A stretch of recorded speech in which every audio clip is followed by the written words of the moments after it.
Hello दोस्तों, Haridwar tour with प्रथम में आपका हार्दिक स्वागत है।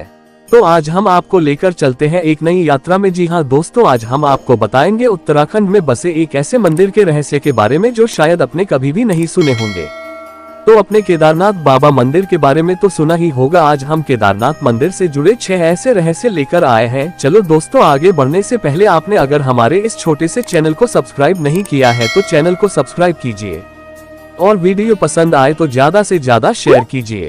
भारतीय राज्य उत्तराखंड में गिरिराज हिमालय की केदार नामक चोटी पर स्थित देश के 12 ज्योतिर्लिंगों में से एक सर्वोच्च केदारेश्वर ज्योतिर्लिंग का मंदिर बना हुआ है। रहस्यों से भरे इस केदारनाथ धाम और मंदिर के संबंध में कई कथाएं जुड़ी हुई हैं। आओ जानते हैं कि कब और क्यों केदारनाथ का मंदिर 400 साल तक बर्फ में दबा रहा और क्या है इस मंदिर के 5 रहस्य। 1। पहला रहस्य, केदारनाथ धाम में एक तरफ करीब 22,000 फुट ऊंचा केदार, दूसरी तरफ 21,600 फुट ऊंचा खरचकुंड और तीसरी तरफ 22,700 फुट ऊंचा भरतकुंड का पहाड़। न सिर्फ 3 पहाड़ बल्कि 5 नदियों का संगम भी है यहाँ। मंदाकिनी, मधुगंगा, क्षीरगंगा, सरस्वती और स्वर्ण गौरी। इन नदियों में अलकनंदा की सहायक मंदाकिनी आज भी मौजूद है। इसी के किनारे है केदारेश्वर धाम। यहाँ सर्दियों में भारी बर्फ और बारिश में जबरदस्त पानी रहता है। 2। दूसरा रहस्य, यह मंदिर कटवा पत्थरों के भूरे रंग के विशाल और मजबूत शिलाखंडों को जोड़कर बनाया गया है।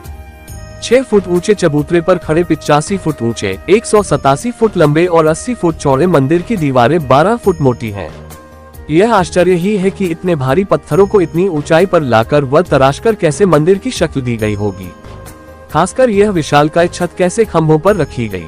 पत्थरों को एक दूसरे में जोड़ने के लिए इंटरलॉकिंग तकनीक का इस्तेमाल किया गया है। 3। तीसरा रहस्य, यह मंदिर मौजूदा मंदिर के पीछे सर्वप्रथम पांडवों ने बनवाया था, लेकिन वक्त के थपेड़ों की मार के चलते यह मंदिर लुप्त हो गया। तब इस मंदिर का निर्माण 508 BC जन्मे और 476 BC देह त्याग गए आदि शंकराचार्य ने करवाया था। इस मंदिर के पीछे ही उनकी समाधि है।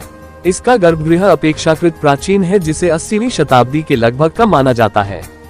पहले 10वीं सदी में मालवा के राजा भोज द्वारा और फिर 13वीं सदी में मंदिर का जीर्णोद्धार किया गया।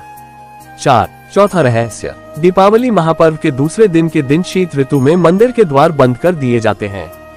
6 माह तक मंदिर के अंदर दीपक जलता रहता है। पुरोहित ससम्मान पट बंद कर भगवान के विग्रह एवं दंडी को 6 माह तक पहाड़ के नीचे ऊखीमठ में ले जाते हैं। 6 माह बाद मई माह में केदारनाथ के कपाट खुलते हैं, तब उत्तराखंड की यात्रा आरंभ होती है।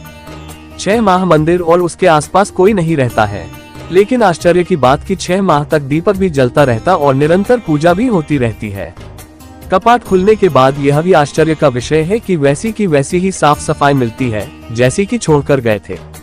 5। पांचवा रहस्य, 16 जून 2013 की रात प्रकृति ने कहर बरपाया था। जल प्रलय से कई बड़ी बड़ी और मजबूत इमारतें ताश के पत्तों की तरह ढहकर पानी में बह गईं, लेकिन केदारनाथ के मंदिर का कुछ नहीं बिगड़ा। आश्चर्य तो तब हुआ जब पीछे पहाड़ी से पानी के बहाव में लुढ़कती हुई विशालकाय चट्टान आई और अचानक वह मंदिर के पीछे ही रुक गई।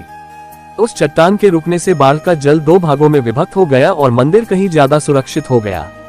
इस प्रलय में लगभग 10,000 लोगों की मौत हो गई थी। 6। छठा रहस्य, पुराणों की भविष्यवाणी के अनुसार इस समूचे क्षेत्र के तीर्थ लुप्त हो जाएंगे। माना जाता है कि जिस दिन नर और नारायण पर्वत आपस में मिल जाएंगे, बद्रीनाथ का मार्ग पूरी तरह बंद हो जाएगा और भक्त बद्रीनाथ के दर्शन नहीं कर पाएंगे।